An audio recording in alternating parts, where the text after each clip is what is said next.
Hey everyone, welcome to Reddit Readout. Today we are checking out ProRevenge.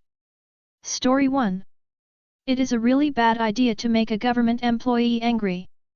This one is a double government employee event, and what you should know is if you get the attention of a government employee and make them angry, they will make your life a living hell. Sorry, this is a long one. The setup is that I was working for a local county government in the permitting department that handled drainage and floodplain enforcement.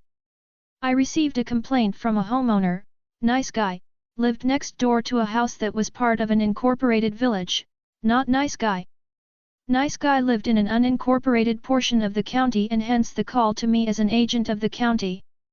I drove out to the site and to investigate and discovered some interesting facts.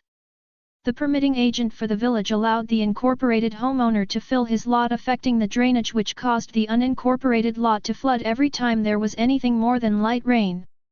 Nice guy indicated that there was some tension between him and not nice guy, and part of the issue was that nice guy and his partner were a gay couple. This ran up a red flag for me, but in trying to be impartial I took the information and some photos for the file and indicated that I would contact the village to find a resolution. I wrote a letter and then called the village inspector, Jack Wagon, to discuss. I was told by Jack Wagon that the village could do as it pleased and that I could do nothing to stop not nice guy from doing as they pleased, as it was approved by the village.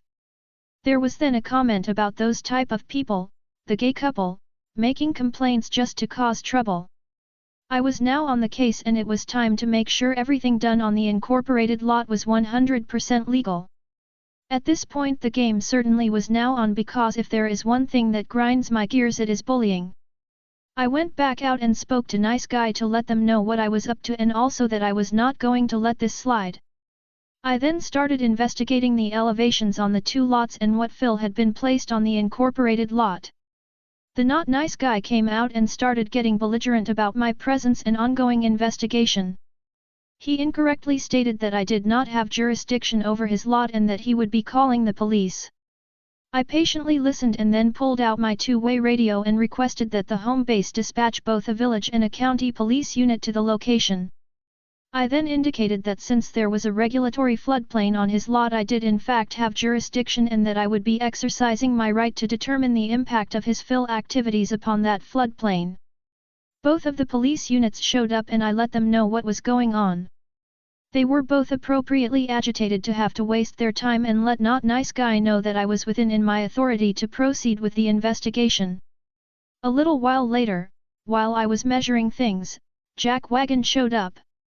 He stated berating me about harassing the village resident and threatening calling my boss and filing a complaint and so forth. I invited him to do so, quoting which parts of the code he should indicate I was violating. I was using marking paint to show the limits of the floodplain for the photos for the file, and what do you know, Jack Wagon's shoe got painted when he tried to stop me. Obviously he was even more angry, as was the homeowner, due to very bright orange paint in the grass in his yard. I pointed out I had done the same on the neighboring lots, but they just kept complaining. It was actually marking chalk that comes off pretty easily. Interestingly, I found two really wrong things on not nice guy's lot. 1. There was fill placed in the floodplain, and 2. A garden shed was built on the fill and partially within the floodplain. Both are a big no-no and are actually against federal law. So, the course of action had two parts. 1. Make the incorporated homeowner remove the fill and shed from the floodplain, and 2. Let nice guy place fill in their lot outside of the floodplain to counteract the fill remaining in not nice guy's lot outside of the floodplain. I also told nice guy it would be a good idea to run a field tile on their side to drain the water that would inevitably pond up between the two lots when it rained. Predictably, not nice guy and Jack Wagon got super angry when I sent the letter out that there were violations that either had to be corrected, remove fill and shed, or apply for a revision of the floodplain with the Army Corps of Engineers. Good luck with that. This then led to a meeting at the county office with not nice guy, Jack Wagon, my supervisor, and myself. Quickly things went to 11 and there was yelling by Jack Wagon about abuse of power, etc. The department head came into the conference room and told them both they were wrong and that they should leave peacefully and comply or face the consequences, fines. The best part was that not nice guy had to apply for a permit, and guess who was the one to review and approve it? That's right, yours truly. Now, I was following the letter of the law, but you have to know that poor government workers are underpaid and overworked. Strangely, the permit for nice guy was almost immediately approved, while not nice guy had to have a very thorough review to ensure it was correct. You could make a case I was abusing my power, but I can assure you that the timing for their review was well within acceptable limits. Also, how could I be held to account that they misfiled 3 times before they finally got it right? Generally, if you behaved like a civil human and came to the office, we would help you get things done properly so the permit would go through first time, but not nice guy decided he could do it all in his own, so it took him 3 tries. Had he come to the office, I would have given him the same service as others, but he decided to take the hard route, and therefore I didn't give a single inch when it came to the submission being perfectly correct. Ultimately, the situation was resolved, but it took a lot more effort than it should have. Moral of the story: don't be an entitled homophobic asshole. Story 2. You stole from my girl, I won't be petty with my revenge. This took place late 90s, when cell phones still charged calls by the minute, so the use of pagers was still pretty common. My GF at the time had a pager, and she would keep it clipped to her sun visor in her car when driving, so if it went off she could glance at it to see who was sending the page without really taking eyes off road, and see if it's worth pulling over. Being early summer and we were about 20, 21, life was all about social time those days. At this time, well before the internet took hold, the popular hangout was the shopping mall. 200 stores, something for everyone, and it's where the masses of teenagers would spend their free time. Largest mall in the region, so always a chance to meet new people or find people you hadn't seen in a while. So as she pulled in on a Friday night to meet up with her friends, she saw an old friend from her neighborhood, someone she hadn't seen since middle school years. He went down the pothead route, she didn't. They drifted but no hard feelings, so she stopped next to him, chatted for a few minutes, exchanged pleasantries, then moved on to find a parking space. It was there, as she went to get out of the car, that she noticed the pager was missing. She instantly remembered he had leaned in to rest his arms on the window frame to chat, and remembered when he asked her about something that prompted her to reach for her glove box, and he must have swiped it then. Feeling stupid, and knowing who took it wasn't hard to figure out, but good luck finding him again amongst the crowds. She went home, and tried to deal with it herself. She knew where he lived, as during the conversation he had mentioned he was staying with so-and-so, and she knew where that guy lived. She borrowed her older brother's cell phone, called me and told me where she was going, gave me the address. I headed there.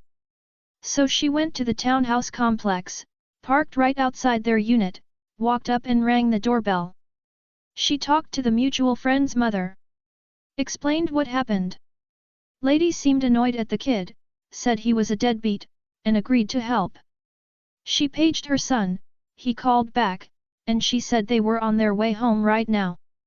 So she sat outside and waited. 15 minutes, 30 minutes. I show up and park far away, but within a line of sight. I wanted to back her up in case things were fucky, but if she wanted to handle this the nice way, I'll let her do that first. I think she thought she would confront him, he'd say something like it was worth a try and hand it back. An hour. By now it was getting late, was after 12 midnight. We waited until 12:30 when she calls me and says she needs to get some sleep, let's just write it off. But I had a feeling. So I told her to leave, to pull out of the complex, circle around, then pull back into the complex and park over where I was parked, then turn off her car. She does, then comes join me in my car and we have a bit of a stakeout. Sure enough, my suspicions were confirmed when not 5 minutes later the guys arrive. Her mother told them she was waiting, then told them once she left and it was clear to come home. I asked her if that was the asshole's car, or the friend's. We saw them get out and realized it was the asshole's car. My plan quickly fell into shape. I told her to go home, get some sleep, I'll take care of this. See, the car stood out. It was a beater car. It was blue with a silver back fender and back passenger door, replaced from an accident but never painted to match. It was heavily tinted, which is illegal but not really enforced unless police wanted a reason to pull you over. It had a loud system. Every square foot had a dent or a ding.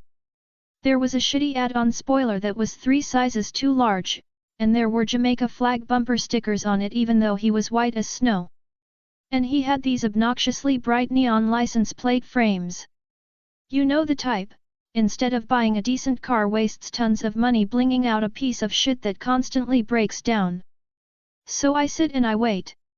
1 a.m., 2 a.m. rolls around. Most house lights in the area have gone out by now, including theirs.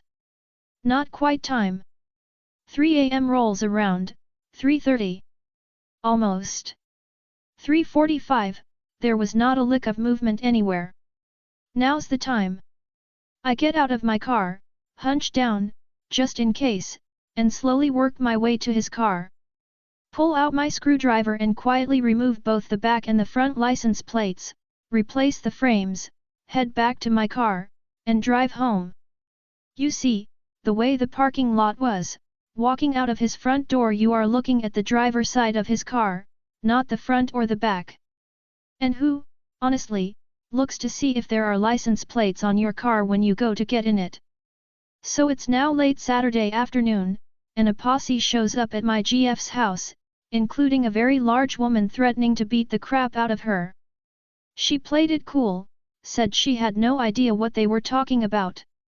They screamed that she stole his license plates because he had stolen her pager, and he even took out the pager and smashed it on the sidewalk as some sort of revenge. She laughed and said, "I honestly have no idea what you are talking about. I don't really care about the pager, we already had the account moved to a new pager, that was old and ugly anyway, yet I came by to ask for it back, but it got late so I just got a different one. I don't care enough to make an issue out of it." They continued to scream at her. Apparently he went out, the cops pulled him over for not having plates on his car, and he had to go to the police station and file a police/theft report in order to get out of a ticket. She just repeated, "I had nothing to do with that, so unless you have proof, you're about to be seeing the police again." They knew they had nothing, grumbled and weren't sure how to react, so they gave a few more empty threats and left. I let it sit. I gave it about 6 to 7 weeks, nothing more came of it, and everyone but me apparently moved on with our lives. I guess they thought that was the end of it. But I saw that visit and those threats as an escalation, so I reacted in kind. Late summer I again went back to his place. Again I found the car, it was really easy to spot, and again I waited until about 3:45 a.m., and again I stole his new license plates. Only this time I put his original plates back on. And because the non-repaired side of the back of his car left a gaping hole in the wheel well, I was able to get my arm up in there and pop out the bulb socket for his left blinker, then I went on my way. So even if he did get into the habit of making sure there were plates on the car, there were. And unless he was paying attention, the numbers would seem natural because he had them for years. But I'm not sure he even looked. If the internet was a thing back then, hell if scanners were a popular thing back then, I would still have the hard evidence which to this day I'd probably use as my phone's lock screen picture. A little blurb in the local paper a few days later. A blurb that was proudly cut out and shared amongst friends, but sadly lost to the ages in 25+ years and countless apartment and house moves since then. A little blurb, the police blotter section. About the arrest of a particular young man, who was pulled over for a malfunctioning blinker, on a car that was operating on stolen plates. He was charged with fraudulently filing a false police report, claiming plates clearly in his possession were stolen, defrauding the Motor Vehicle Commission, a crime in this state, for fraudulently obtaining new plates, possession of controlled substances, and possession of drug paraphernalia, along with a host of traffic violations for having tinted window, failure to maintain vehicle, and a few other tickets. He was remanded pending bail and issued a court date. Never found out if he posted bail, I'm sure his friend's mother didn't, and he had already been on the outs with his own family. It was a good 5 months later when we were at the mall again, and she sees the large woman and a couple of the other people that came to her house that day walking towards us. We all noticed each other at the same time. I felt my GF tense up a little bit, but without a word those three just paused a second, turned, and went in a different direction. Never saw or heard from any of them ever again. I guess my message was received loud and clear. That's all for today. Please don't forget to like and subscribe.